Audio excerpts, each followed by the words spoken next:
देख पे तुम मार्च 2 रे 10वीं श्रेणी साइंस एग्जाम अच्छी तार रिलेटेड आज आम सब्जेक्टिव क्वेश्चन डिस्कस करवा वीडियो को प्रथम शेष पर्यटन विदाउट स्किप देख देख प्रथम लगे देख विद्युत मोटर और पंखा निर्माण में फ्लेमिंग क्यों नियम व्यवहार कराए लिखित नियम टी दर्शाओ।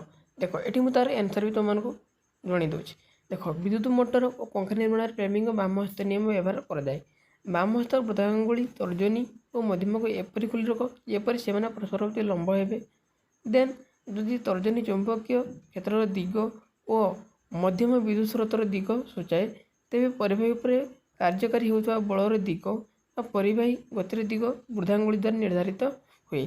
देख पे तुम ये क्वेश्चनटा वेरी वेरी इंपोर्टाट कहीं ये क्वेश्चन आसवर संभावना अत्यधिक अच्छी। देख क्वेश्चन कौन ना दक्षिण हस्त बृद्धांगुली नियमटी कौन बुझाओ। देख मुझे यार आंसर भी तुमको प्रोवाइड करुँच। देख एक विद्युत प्रवाही तार को डाण हाथ में एपरी मुठाई धरा जाऊ जेपरी बृद्धांगुली विद्युत प्रवाह दिगरे तार सह समांतर हो अन्य अंगुली गुड़ी तार चारिपटे घोरई बृद्धांगुली विद्युत प्रवाह दिगरे रहिले अंगुली गुड़िकर चाप चुंबक क्षेत्र दिग निर्देश कर ये चित्रटा को तुम्हारे करने को पड़ो। ये तुम यार एनसर। देख पे तुम ये क्वेश्चन तुम जीव विज्ञान देख क्वेश्चन अच्छे कि खाद्य श्रृंखलार महत्व गुड़िक लेख। देख यार एनसर कौन ना परिसंस्थार प्राणी मध्य खाद्य और खादक विषय जाणी हुए। परिसंस्थार घटुवा शक्ति प्रभाव विषय जाणी हुए।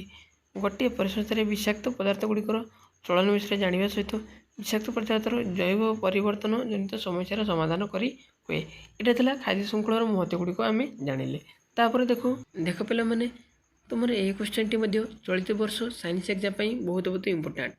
देख सूर्य सकल शक्तिर आधार बुझाओ। यार एनसर कौन हम ना सूर्यकिरण प्रभाव में वायुमंडल विभिन्न स्थान सामान भाव में उत्तप्त हो वायु चापर पार्थक्य रही वायुस्रोत सृष्टि करें। वायुस्रोत को व्यवहार कर पवन चक्री ठार आरंभ कर पालटना बोईत चलवा संभव होता है। सूर्यकिरण प्रभाव में उत्पन्न होता वृष्टिपात जो जलस्रोत संभव होता है। जलस्रोत में उपलब्ध गति शक्ति डंगा बोईत आदि चलवे विनियोग होता है। वृक्षलतार जैव रासायनिक शक्ति आलोक शोषण पद्धति सूर्यालोक मिलता है। यही शक्ति को खाद्यक श्रृंखल अन्य जीव लाभ करता।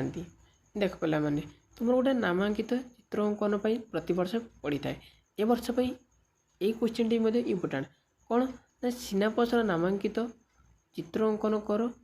देख ये लिखा देख वर्णना अनावश्यक माने चित्र कर तुम्हें नेमिंग कर कि वर्णना से अनावश्यक बोली से कही पे यह तुम साइंस रिलेटेड किसी सब्जेक्टिव इंपोर्टाट क्वेश्चन।